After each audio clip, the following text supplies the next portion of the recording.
Assalamualaikum warahmatullahi wabarakatuh. Salam sejahtera bagi kita semua. Izin selamat pagi Dr. Tanaya selaku moderator. Izin Marzuki Panji Wijaya, Presiden Urologi semester 5, izin membawakan Campbell Reading dengan judul Bladder Diverticula. Jadi bladder diverticula ini sendiri merupakan herniasi yang secara ukuran itu subjektif yang terjadi pada lapisan urotelium dari buli, dari muscularis propria dari dinding buli itu sendiri. Jadi berbeda dari dinding buli yang normal, dinding divertikal itu hanya terdiri dari mukosa, lapisan jaringan ikat subepitelial atau lamina propria.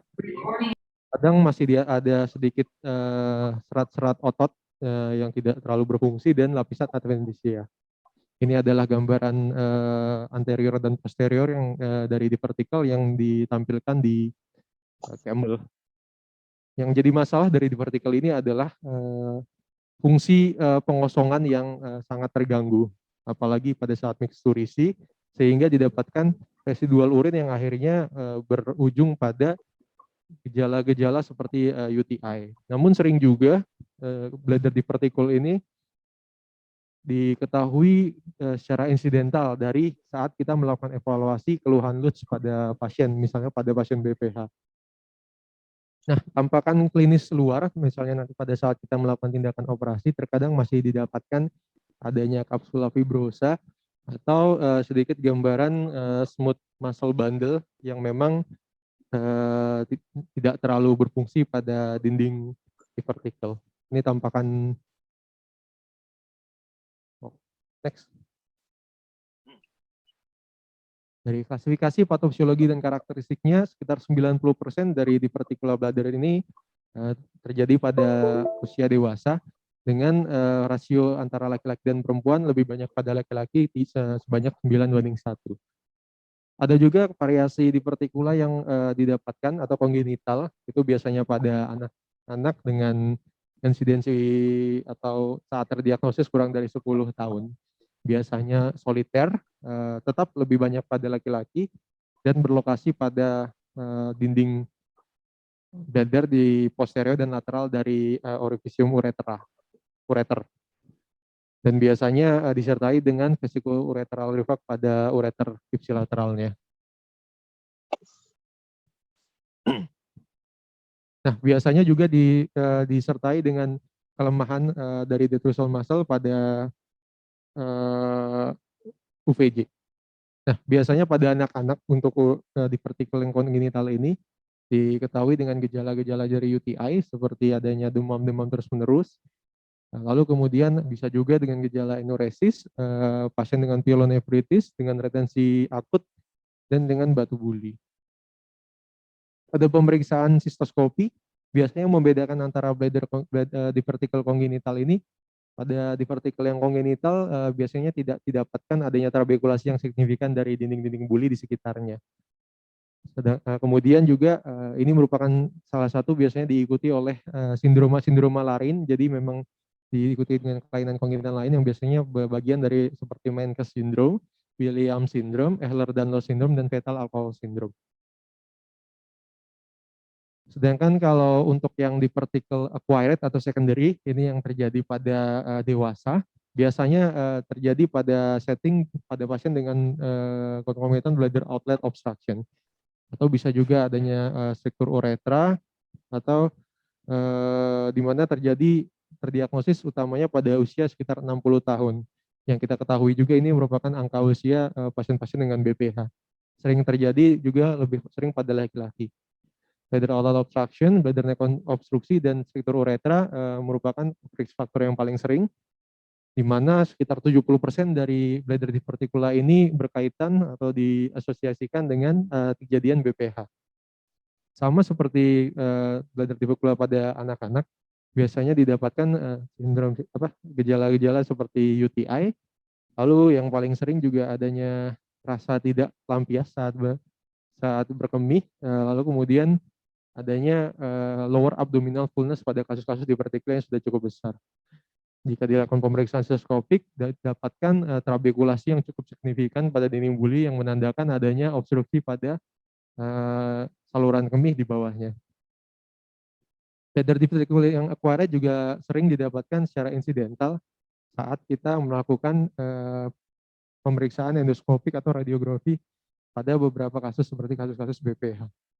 Ini gambaran VCUG dari divertical yang ditampilkan di Campbell, tampak adanya ruang tambahan yang hampir sama besarnya dari bladder dari tindakan VCUG. Untuk diagnosis, kita tetap saja harus menanyakan dari riwayat pasien dan pemeriksaan fisik, terutama pada pasien-pasien dengan riwayat operasi sebelumnya, kemudian dilakukan pemeriksaan digital rectal examination juga untuk melihat mendeteksi adanya kausa lain yang menyebabkan terjadinya bladder diverticular, terutama pada diverticular dewasa. Bisa dilakukan pemeriksaan urinalisis, kultur, dan sampai dengan sitologi, di mana UTI merupakan salah satu akibat dari terjadinya bladder diverticular. Lalu bisa terjadi perubahan lesi menjadi malignan sehingga bisa didapatkan hematuria, dan evaluasi sitologi sangat penting di sini. Dari pemeriksaan VCUG dapat didapatkan adanya informasi divertikul yang terisi oleh kontras. Ya, nanti kita bisa mengevaluasi dari anatominya, lokasi, ukuran, lalu apakah didapatkan adanya vesicoureteral reflux. Di sini juga menjadi bagian dari nanti kita mempertimbangkan tata laksana apa yang akan kita lakukan. Nah, di sini ada istilah cellulus dan sakula, di adanya sakulasi atau selulasi. Ini hampir sama seperti di vertical, jadi adanya outpouching di antara serat-serat otot yang hipertrofi. Nah, di sini definisinya itu dari Campbell dikatakan tidak ada batas atau kesepakatan kapan ruangan itu dikatakan sebagai selulus atau kapan dikatakan sebagai sakulasi dan kapan dikatakan sebagai divertikular. Kemudian kita juga harus melakukan pemeriksaan upper urinary tract seperti sederhananya bisa dengan USG atau bisa dengan IVP, CT atau bahkan sampai dengan MRI.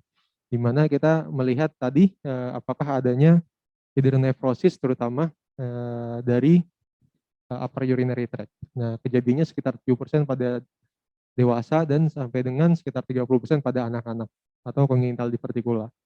Lalu kita bisa melakukan pemeriksaan urodinamik untuk melihat evaluasi kausa yang menyebabkan diverticular tersebut, terutamanya pada dewasa. Nah, ini penting karena jika kita memutuskan untuk melakukan repair diverticular, namun penyebabnya misalnya BPH-nya atau adanya ureteral stricturnya itu tidak ditangani, nah itu sangat meningkatkan resiko terjadinya kekambuhan atau bahkan malah jahitan diverticular kita itu bisa sampai jebol. Nah, dari urodinamik yang perlu diperhatikan, terkadang terdapat gambaran penurunan kontraktilitas bladder. Jadi ini kok malah kontraktilitas bladdernya menurun. Nah, padahal itu merupakan efek dari ketika bladder berkontraksi, nah semua tekanan itu tersalurkan ke divertikula sehingga tampak kontraktilitas bladder itu terlihat menurun. Padahal sebenarnya masih baik. Next. Yang perlu diperhatikan ini tadi bladder outlet obstruction. Kita harus menangani kausa di bawahnya terlebih dahulu sehingga nanti bisa maksimal repair kita. Kemudian juga malignansi, disebutkan bahwa dinding divertikula ini dikarenakan bisa terjadi inflamasi kronis, kemudian adanya infeksi, sekitar 40-80% sediaan bladder divertikula itu terdapat perubahan inflamatori dari sel-sel epitelnya. Sekitar 0,8-10% itu bisa didapatkan tumor malignan urotelial. Nah, jika pasien-pasien yang diputuskan untuk dilakukan tindakan konservatif, inspeksi dengan endoskopi, jadi kita harus rutin melakukan endoskopi sebagai bagian dari surveillance untuk mengetahui dengan awal jika nanti akhirnya bisa menjadi faktor resiko keganasan. Jika memang didapatkan adanya gambaran yang mencurigakan, atau bisa juga sampai dengan munculnya massa, itu harus dilakukan biopsi yang sangat hati-hati karena kita tahu sendiri tidak didapatkan adanya dinding otot sehingga sangat rentan untuk jebol dari dinding divertikula ini sendiri. Dan jika jebol otomatis bisa seeding, bisa upstaging karena langsung ke lapisan perivesika.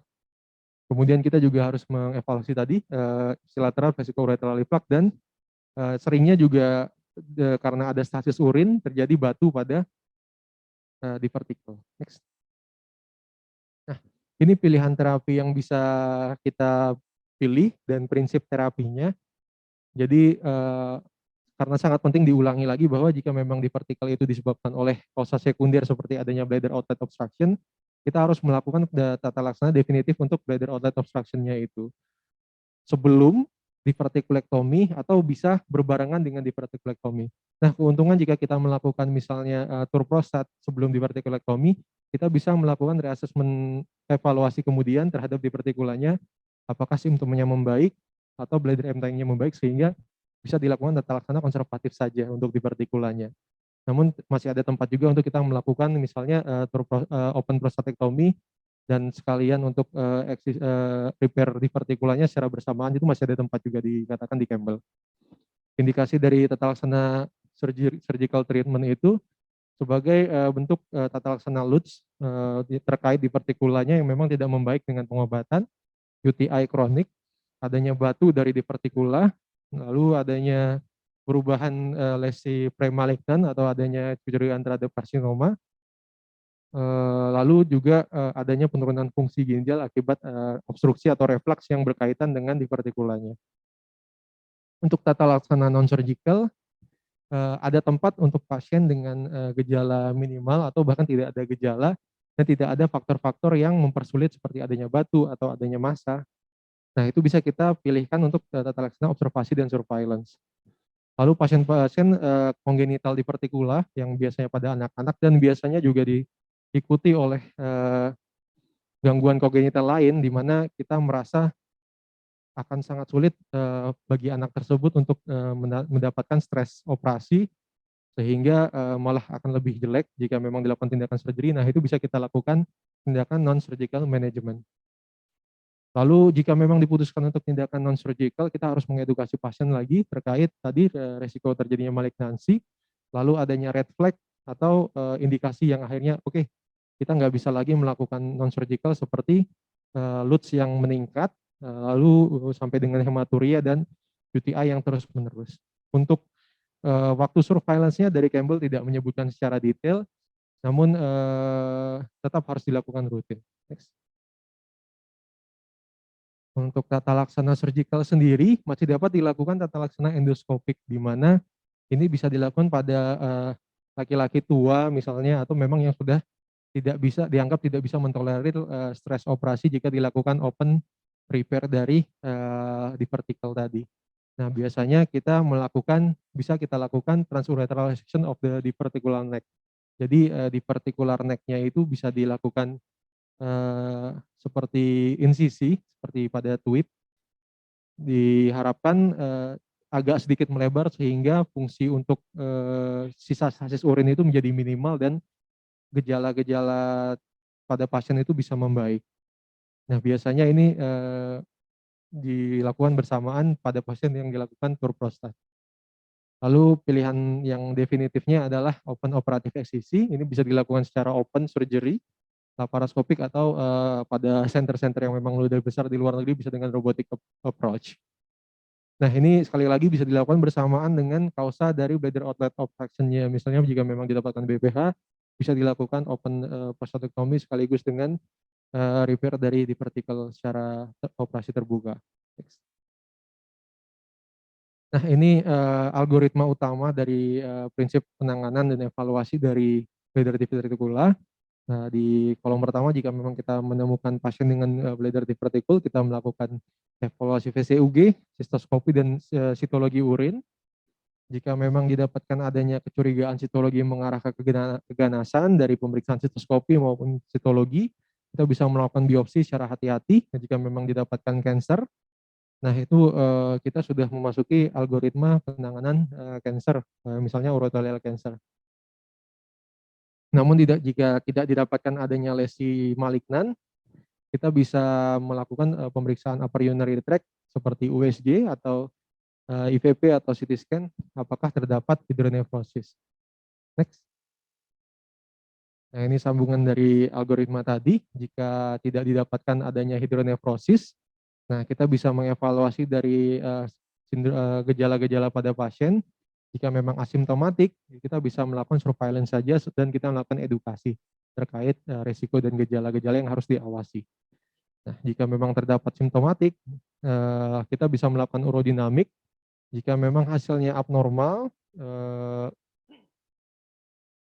dan kita bisa melakukan kausa dari penanganan kausa dari benign dari divertikulanya, seperti misalnya karena BPH kita melakukan tur prostat dan kemudian gejalanya itu membaik, nah kita bisa melanjutkan dengan surveillance. Jika memang pada akhirnya surveillance tadi memburuk, gejalanya memburuk, terdapat hidronefrosis, kita bisa mengakses apakah pasien ini layak untuk dilakukan divertikulektomi. Jika pasien kondisinya baik, bisa dilakukan bladder divertikulektomi secara open atau laparoskopik. Jika memang buruk, itu bisa dilakukan untuk memastikan drainase bulinya bagus dengan CIC saja. Tadi jika memang pasien pada USG maupun evaluasi aprenitek didapatkan HN, tetap kita lakukan urodinamik terlebih dahulu. Jika hasilnya normal dan kausa BOO-nya bisa ditangani, nah kita bisa kembali ke surveillance. Namun jika memang didapatkan HN menetap yang diakibatkan dengan karena divertikulnya itu, nah itu masih menjadi tempat untuk sebagai indikasi dilakukan divertikulektomi. Terima kasih dokter.